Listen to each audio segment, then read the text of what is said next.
tuna hianin ai nak tuipui kan om me ka ai nak khua tang khanin minute som ni vel chau kan tha a halo hle mai uma vanan hei motor an sil fai don ani a nuama ti pap hle mai so vai ni an zat ni kha som pasare me mo ni som pasare March tha 2023 he lampang hi chu Burma ram Myanmar kan ti kha ni a ti chuanin ki lampang atang khian kanon tlan chu kha ni a ai nak khwa atangin atui hi hei adung te po hi azau tha em maya keni po nakina kan line bualanga anuam khop mai hei atui hi helai borvel hi athuk wak lawa hei kan hu the khan china motor tlan ngal rek chen vel ang khan ne maya he te lai hingan thian te hei kan nula zai thiam zo te oma chan heta amai tangwal ming te a heta kan u pu sang huma bok hai nuam kan ti khop maya maro chu sangha he khu ma se a sangha ni lo sangha pon sangha khu sangha ni lo zo te lim ve mai la iki koreng lo kha khub chan ve lang tal khamo kai bual don chiang lu tuk achan chu hleu te chu ka thiam hnelem ke chu tu hleu ka thiam lo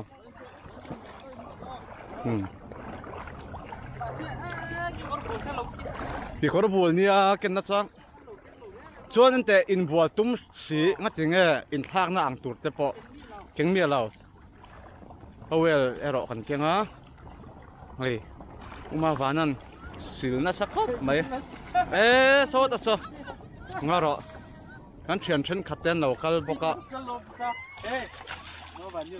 ma vani te ponon kala ma vani le ma vana ni le to mai zote vai film de win zote vai film de win tian lo virvel ti chonin he tlama hian kan zai thiam ma vani le atim tenon thleng ve le a kaltum lo phul le thut ma ne te phula he mun ren kal uma vana he ka u ti khelo mi u tak mi chuang lo un ta anuam khop maya hai khi lampang khi chu Myanmar ram mani vek to ni so lampang a son akal chhauna om ve le ta di hianin nuam kan titlang khop mai nakina dule ni kan cheng lai te po kan loron tilang tura nga yang tui Burma ram ri a so anei tu pa Burma ram ri nei tu pa ni lawin camera nei tu pa heta hi purun par me na ilang reng tu na hian tui puya kan kala hei chil kan ei do na bidon kin lang ania do bye de ula kha tui don ser kha anjingan ina tha da tam sem boina konan bakala anwa mani mei ti hian anwa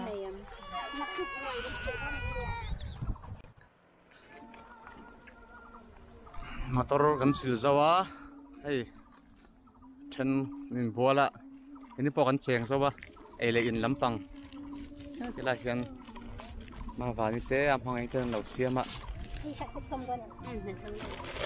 picnic dik ta kan ta ti chon Picnic tak. Picnic spot à. Picnic spot à. Tôi bui té này đâu, tôi bui liền à. Oh, hay là hi, căn pasal cha. Tôi chàng thiêm lâu. Tôi chàng thiêm lâu, chẳng el châu là thiêm. Tôi hiểu thì vô. Pasal cha thế hun luan chưa ngay lâu. Adik. Chọn chẳng el là cái rồi, pasal cha lệ thắp anh. Chẳng ban mình té à.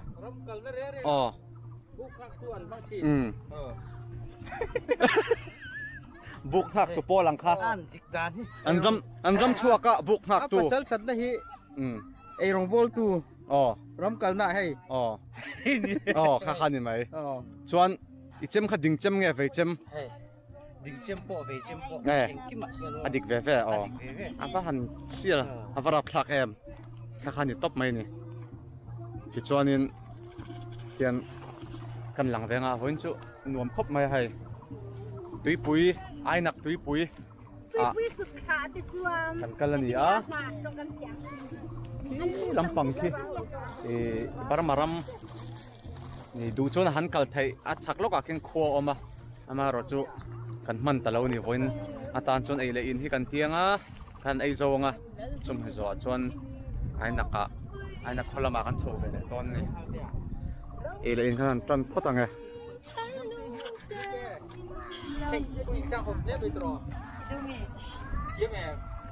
zai rei lo te sak pui lok la ขาไปอีกค่ะสิ mo zo te va khat sak pui lok la ti khan music video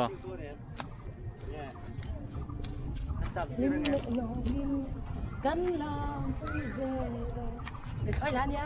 thôi lan Thôi lan.